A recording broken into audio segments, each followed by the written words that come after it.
Bismillahirrahmanirrahim. Assalamualaikum warahmatullahi wabarakatuh. Baik, saya akan melanjutkan penjelasan dari pemateri sebelumnya. Langsung saja, yaitu pemanfaatan hasil evaluasi pendidikan.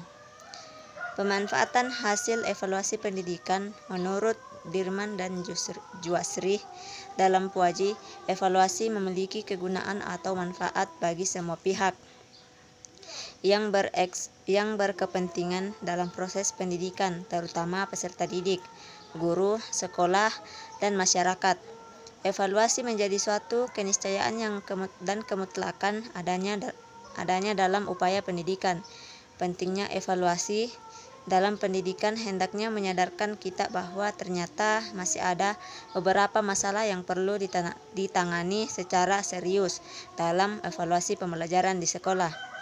Selanjutnya, menurut Arifin dalam Puaji mengatakan bahwa manfaat hasil evaluasi bagi guru yaitu ada beberapa hal yang perlu diperhatikan. Yang pertama, promosi peserta didik, yakni kenaikan kelas atau kelulusan. Yang kedua, mendiagnosis peserta didik yang memiliki kelemahan atau kekurangan, baik secara perseorangan maupun kelompok. Yang ketiga itu menentukan pengelompokan dan penempatan peserta didik berdasarkan prestasi masing-masing. Yang keempat, umpan balik dalam melakukan perbaikan terhadap sistem pembelajaran.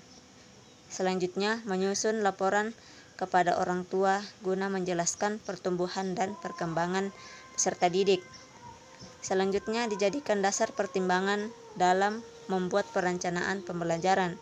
Selanjutnya, menentukan perlu tidaknya pembelajaran remedial. Kemudian, umpan balik dapat dijadikan sebagai alat bagi guru untuk membantu peserta didik, dapat dijadikan sebagai alat bagi guru untuk membantu peserta didik menjadi lebih baik dan meningkatkan kinerjanya.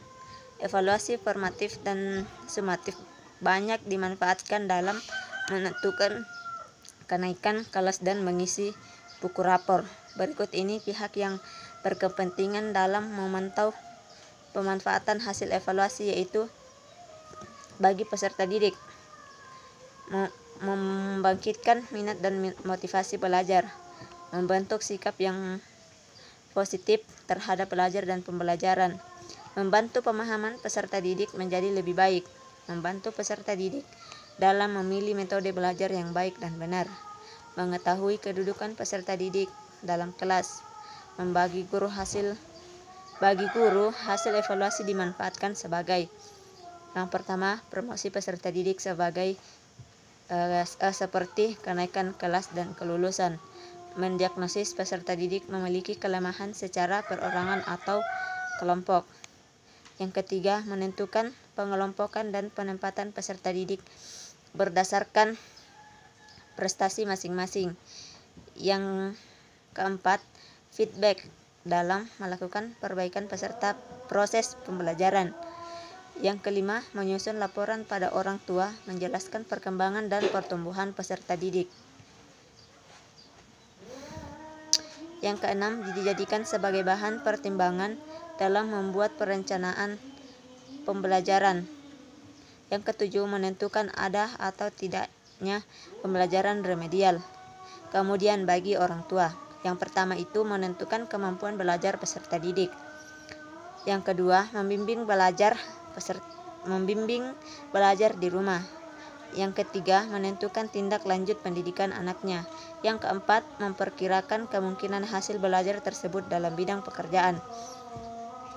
Kemudian yang terakhir itu bagi administrator sekolah.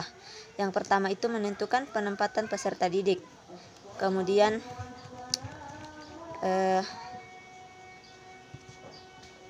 menentukan kenaikan kelas, pengelompokan peserta didik di sekolah, mengingat terbatasnya fasilitas pendidikan serta indikasi kemajuan peserta didik pada waktu mendatang.